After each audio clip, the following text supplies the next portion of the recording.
Eto na nga mga chong, marami tayong basketball updates. Barangay Ginebra, kakayanin nga ba ang Converge 5RXers? Stanley Pringle, may pag-asa pa nga bang bumalik sa Ginebra? Ngayong unrestricted free agent na yung ginawang pagre-reactivate nga ng Ginebra kay LA Tenorio sa kanilang active lineup ay nag-e-emphasize ng importance ng isang gwardya sa kanilang kupunan. Dahil kahit meron ng 1-2 punch ang Ginebra with Stephen Holt at RJ Abarrientos ay nakukulangan pa rin ang Ginebra, lalo na si Coach Team, kaya ibinalik nito si LA Tenorio sa kanilang active lineup para sa kanilang kampanya ngayong PBA Playoffs. Pero meron ngang isang intriguing talent na nalalapit ng maging UFA. Yan ay walang iba kundi etong si Stanley Pringle. Ayon nga sa mga source ay nag-expire na yung kontrata na itong si Stanley Pringle kasabay ng pagtatapos ng kampanya ng Terra Firma ngayong All Filipino. Kaya naman, kasalukuyan na ngang unrestricted free agent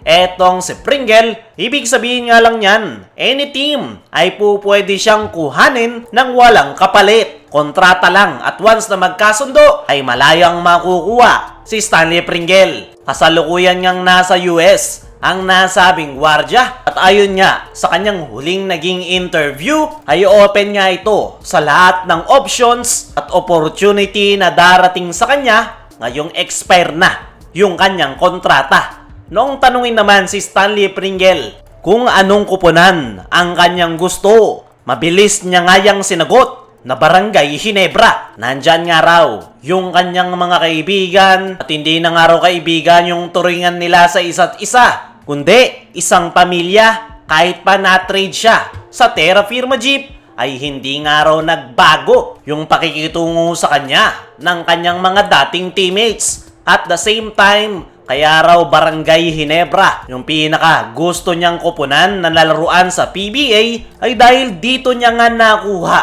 ang kanyang 4 na kampyonato. Kaya naman, very memorable daw talaga para kay Stanley Pringle ang Barangay Ginebra. Kaya kung magkakaroon nga raw siya ng opportunity na makabalik sa kanyang dating minahal na kupunan ay hindi niya nga daw sasayangin. Kahit pa meron pa daw mga teams na mag-offer sa kanya, ay Ginebra pa rin daw talaga ang kanyang pipiliin. Pero depende nga daw yan sa magiging sitwasyon. Hindi naman daw niya po pwedeng ipilit yung kanyang sarili sa Barangay Ginebra. Pero para kay Stanley Pringle ay marami pa rin daw siyang maitutulong sa kanyang dating kupunan. Sa ngayon ay hindi na maihahabol pa etong si Stanley Pringle ngayong PBA Playoffs sakaling kuhanin siya ng Barangay Ginebra dahil tapos na nga yung submission ng final active lineup na maglalaro ngayong playoffs. Kaya naman, possible na i-consider ito ng Barangay Ginebra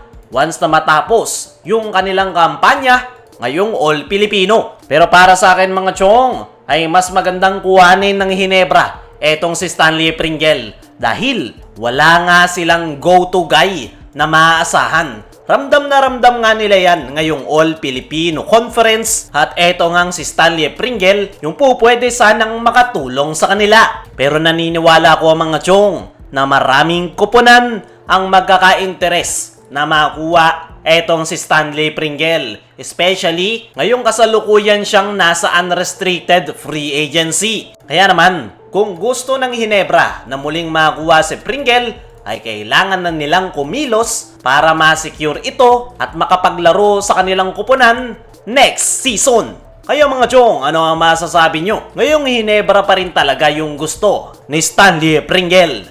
I-comment mo lang dyan sa ibaba. Dumako naman tayo dito sa kabilang balita. Barangay Ginebra, kakayanin nga ba ang Converge 5RXers? Ngayong quarterfinals nga mga chong, ay Converge ang makakaharap ng Barangay Ginebra. Ang maganda ay mayroong twice to beat ang Barangay Ginebra at isa nga yang malaking advantage para sa kupunan ni Coach Team dahil isang panalo lang ang kanilang kakailanganin para makapag-advance sa semifinals. Pero hindi nga yun ganun kadali. Dahil ayon mismo kay Coach Tim sa kanyang naging press con interview ay hindi nga raw basta-basta ang Converge 5RXers. Gutom at mas bata raw yung mga players ng Converge. Kaya naman, kakailanganin nga raw ni Coach Tim na mas palawakin yung kanyang player rotation. At kahit meron silang twice to beat advantage, ay gugustuhin nga ni Coach Tim na hindi na yan magamit pa dahil ang target nila ay immediate win dahil delikado nga raw ang Converge kapag nakaisa. Sa ngayon ay todo na yung preparation na ginagawa ng Barangay Ginebra.